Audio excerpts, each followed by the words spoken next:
People talking about it over the weekend.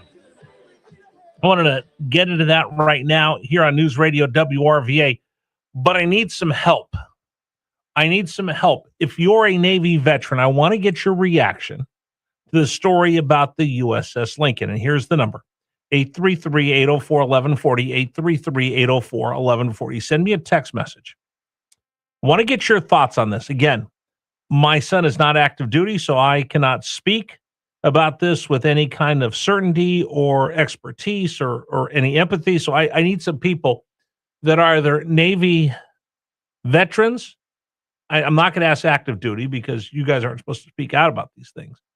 But if there are people in our audience, and I know there are, that are retired Navy, I want to get your thoughts. If you had a service member that in your family that was forward deployed, I'd love to hear from you this morning as well at 833-804-1140, 833-804-1140. I don't have all the answers to this.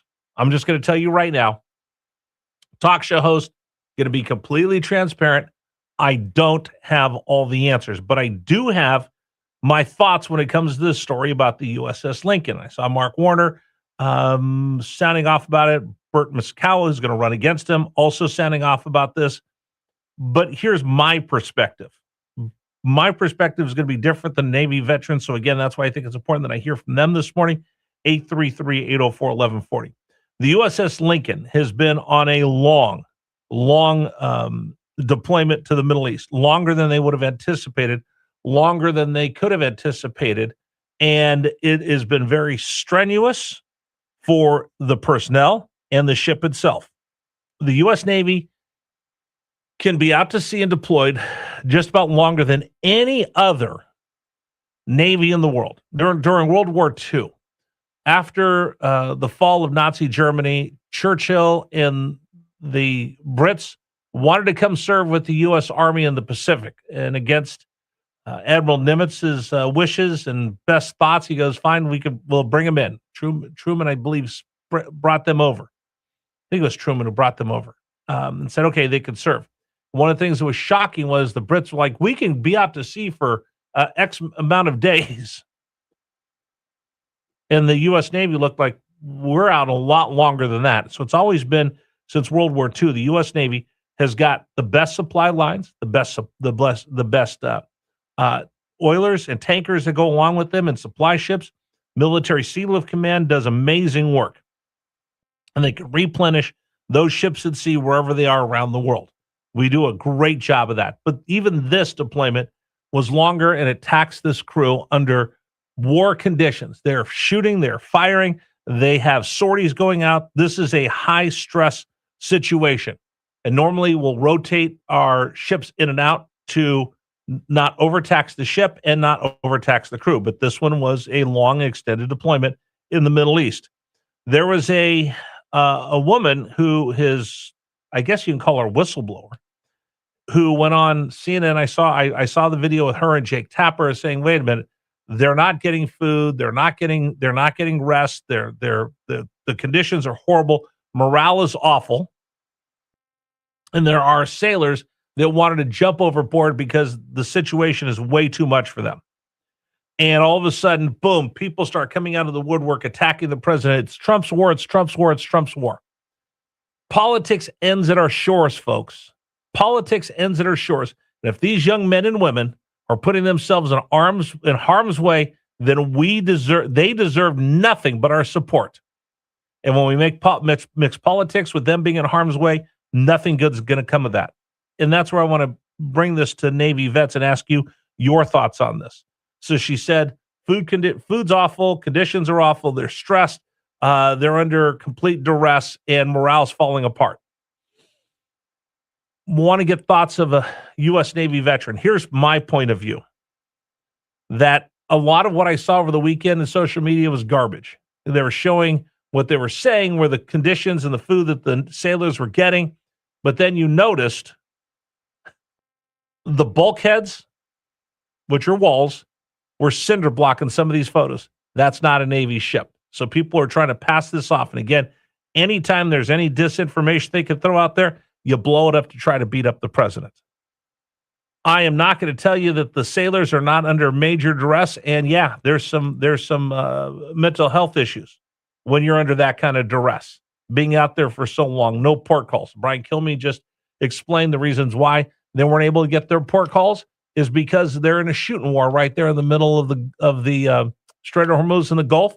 And if they would have put the aircraft carrier to Bahrain and some of these other places, they're under attack. So again, you have a plan, but war is hell, and they're going to come up with a different plan, and you never know what the contingencies are. So they've stayed out there, been resupplied by Military Sea Lift Command, but it's not the same as getting a port call, being able to get off the ship, relax for a minute, and then get back on. So these sailors have been stressed to the max, and they've been pushed. Couple things that go on. Donald Trump doesn't get to decide how long they stay out there. He's the president. That's the Chief of Naval Operations, and the Department of the Navy decides how long they're out there.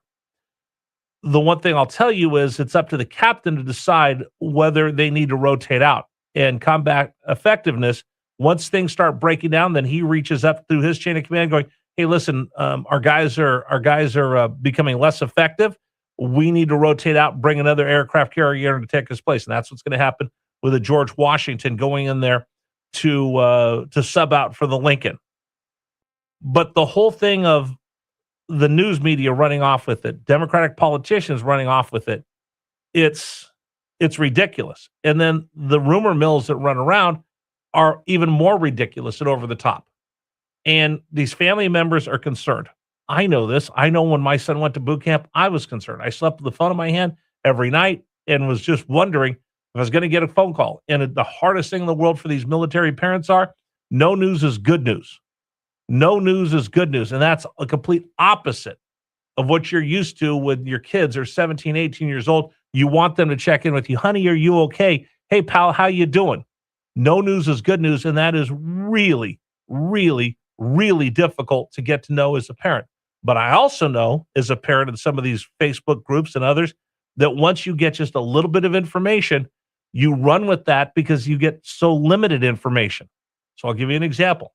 When he was going through boot camp, and again, I'm not trying to make this all about me, but I want some input from some veterans that have actually gone through all of this. Went through boot camp. There was a day that they were issuing uniforms. Everybody was late. It took longer than they thought. They didn't go to the galley to eat. Somebody had dropped out, had gotten a concussion, banged their head, came home and said, oh my gosh, the men in the unit aren't getting fed and they weren't allowed to go to sleep. So all of a sudden, this one tiny little piece of information spread like wildfire. All these parents started going crazy. Oh my gosh, they're starving our sons. My son comes home. I said, hey, what was up with that? He goes, you know what? It took longer. We were late for bed. And instead of going to the galley to eat, they brought us sack lunches. He goes, we never went without food. But all of a sudden, for 3 weeks, every parent was screaming, yelling at their congressman, raising holy heck because they were told their kids didn't get their kids weren't being fed properly. These little things, because we love these kids and we care for them so much, and you get so little information. Whatever information you have is today, and you hold on to it for 3 weeks because you don't hear anything. Again, no news is good news, but you hold on to that little piece like it's going on continually. I don't know. These are sailors. They're put in a tough position. And that's the whole thing about family members of military. You're put in a tough position. You're put in a position that none of the rest of us would ever sign up for. Your kids signed up for it. Your husband signed up for it. Your wife signed up for it. I know this from people that have been mentors to my son and people we know. None of us appreciate what they go through on a daily basis, what it's like to have them miss birthdays and holidays, but just the stress level of knowing that your loved one is in the Atlantic Ocean underneath the water as a submariner, and he's out there for 6 months, and you never get to hear from him for 6 months, and you're just hoping that you get a phone call from him saying hi, but you dread that it might be a phone call of something bad because no news is good news. It is tough. All right, I want to hear from some veterans as well. Please help me out with this because I want to get your perspective. 833-804-1140. 833-804-1140. I think a lot of this is people that just don't like the president and are looking for a reason. I think a lot of this is manipulated by social media, but I want to hear from you guys. 833-804-1140. 1140. 833-804-1140, the number for you to join us. Coming up on the program, we'll read the best text messages, 655, 755, 855. We'll have the Richmond Morning News Brief. Then school's getting back in Virginia. Some are already back, more are coming up. We're going to talk about what you need to remember now that the kids are going to be going back to school. All of that coming up here on Richmond's Morning News. 833-804-1140, the number for you to join us. Real quick, today's program is brought to you